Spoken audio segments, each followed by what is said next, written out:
వేములవాడ పట్టణంలోని ఓ ప్రైవేట్ పాఠశాలలో చోటు చేసుకుంటున్న అమానుష ఘటన తీవ్ర కలకలం రేపుతుంది. హంసిని హై స్కూల్లో విద్యార్థులపై ప్రిన్సిపల్ విచక్షణారహితంగా దాడి చేసిన ఘటన ఆలస్యంగా వెలుగులోకి వచ్చింది. ఆదివారం సెలవు రోజున నిర్వహించిన ప్రైవేటు క్లాసులకు హాజరు కాలేదన్న కారణంతో సోమవారం పాఠశాలకు వచ్చిన ఇద్దరు విద్యార్థులపై ప్రిన్సిపల్ ఆగ్రహంతో విరుచుకుపడ్డారని బాధితులు ఆరోపిస్తున్నారు. ఇక ఈ దాడిలో విద్యార్థులకు తీవ్ర గాయాలై చేతులు విరిగినట్లు సమాచారం. ప్రస్తుతం వారు ఆసుపత్రిలో చికిత్స పొందుతున్నారని కుటుంబ సభ్యులు చెప్పారు.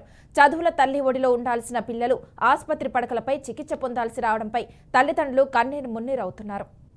అయితే పాఠశాల యాజమాన్యం మాత్రం జరిగిన ఘటనపై ఏమాత్రం స్పందించకపోవడమే కాకుండా బాధ్యతారాహిత్యంగా వ్యవహరిస్తుందని బాధితులు ఆవేదన వ్యక్తం చేస్తున్నారు. పైగా విద్యార్థులకు టీసీ ఇస్తామంటూ బెదిరింపులకు పాల్పడుతున్నారన్న ఆరోపణలు కూడా వినిపిస్తున్నాయి. ఇక విద్యా సంస్థలో శారీరక దండనపై చట్టపరంగా నిషేధం ఉన్నప్పటికీ ఇలాంటి ఘటన జరగడం పట్ల విద్యార్థి సంఘాలు అలాగే స్థానికులు తీవ్ర ఆగ్రహం వ్యక్తం చేస్తున్నారు. విద్యార్థుల భవిష్యత్తును తీర్చిదిద్దాల్సిన గురువులే ఇలా ప్రవర్తించడం క్షమించరాని నేరమని స్థానికులు అంటున్నారు. ఇక ఈ ఘటనపై విద్యాశాఖ అధికారులు తక్షణమే స్పందించి సమగ్ర విచారణ చేపట్టాలని, బాధ్యులైన ప్రిన్సిపాల్ పై క్రిమినల్ కేసు నమోదు చేయడంతో పాటు హంసిని హైస్కూల్ గుర్తింపును రద్దు చేయాలని బాధితులు అలాగే విద్యార్థి సంఘాల నాయకులు డిమాండ్ చేస్తున్నారు. ఇదే అంశానికి సంబంధించి మరింత సమాచారాన్ని మా రిపోర్టర్ శ్యామ్ అందిస్తారు. శ్యామ్, చెప్పండి. మానస, రాజన్న సిరిసిల్ల జిల్లా వేములవాడ హంపిని స్కూల్లో యాజమాన్యం ఆదివారం సెలవు రోజున కూడా 10వ తరగతి విద్యార్థులకు ప్రత్యేక ప్రైవేట్ క్లాసులను నిర్వహించింది. అయితే అనివార్య కారణం వల్ల ఇద్దరు విద్యార్థులు మాత్రం ప్రైవేట్ క్లాసులకు హాజరు కాలేదు. అయితే ఆ రోజు తెల్లారి అయితే సోమవారం రోజున కూడా ఈ ఇద్దరు విద్యార్థులు కూడా స్కూల్ కు వెళ్ళగా ఆ ప్రిన్సిపల్ ఆదివారం రోజున ప్రైవేట్ క్లాసులకు ఎందుకు రాలేదని చెప్పేసి కూడా వారిపై కఠిన చర్యలు తీసుకున్నాడు. ముఖ్యంగా వారిపై అయితే చేతుల పైన కట్టెతో కొట్టడంతో ఏదైతే ఆ విద్యార్థుల చేతులు వేలు మాత్రం విరిగిన పరిస్థితి కనబడుతుంది. ఈ నేపథ్యంలో విద్యార్థులు కూడా ఆ తల్లిదండ్రులకు ఇంటికి వెళ్లి చెప్పిన నేపథ్యంలో ఆ విద్యార్థులను ఇద్దరిని కూడా అయితే హాస్పిటల్ తరించే పరిస్థితి కనబడుతుంది. అయితే హాస్పిటల్ తరించిన నేపథ్యంలో ఆ డాక్టర్లు ఆ విద్యార్థుల వేళ్లకు దెబ్బ తగలడంతో ఆ విద్యార్థుల వేలు మాత్రం విరినాయని చెప్పేసి ఈ నేపథ్యంలో వారికి మాత్రం కట్టలు వేసిన పరిస్థితి కనబడుతుంది. అయితే ఈ విద్యార్థులకు చేతులు విరగడంతో ఆ విద్యార్థుల తల్లులు మాత్రం ఆవేదన వ్యక్తం చేస్తున్నారు. అయితే ఈ విషయం తెలుసుకున్న స్థానికులు కావచ్చు, అదేవిధంగా విద్యార్థి సంఘ నాయకులు మాత్రం అయితే హంపిని స్కూల్ పై మాత్రం తీవ్ర ఆగ్రహాన్ని వ్యక్తం చేస్తున్నారు.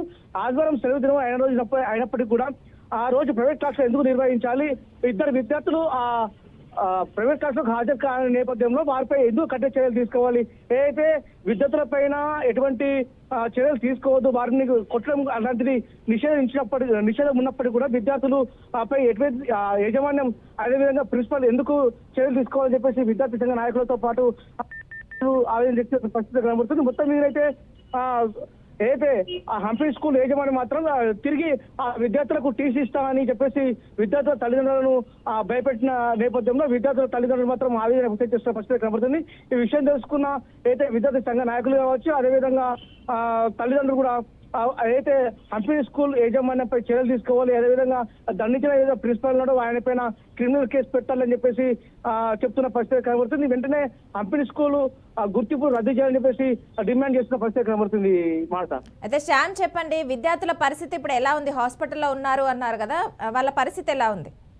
మొత్తం మీదైతే ఏదైతే హంపి స్కూల్ ప్రిన్సిపల్ విద్యార్థులను కర్రతో దండించిన నేపథ్యంలో అతనికి మెయిన్ గా అయితే వేళ్లపైన కొట్టడం అయితే జరిగింది. ఈ నేపథ్యంలో ఇద్దరు విద్యార్థుల వేలు మాత్రం ఫ్రాక్చర్ అయిన పరిస్థితి కనబడుతుంది. ఈ నేపథ్యంలో విద్యార్థుల తల్లిదండ్రులు మాత్రం హాస్పిటల్ చేర్పించిన నేపథ్యంలో ఆ ఫ్రాక్చర్ అయిన ఆ వేలకు మాత్రం కట్టించిన పరిస్థితి కనబడుతుంది. ప్రస్తుతానికైతే వాళ్ళు వేలు మాత్రం ఫ్రాక్చర్ అయిన పరిస్థితి కనబడుతుంది. మానస, ఓకే, థ్యాంక్ యూ శ్యామ్.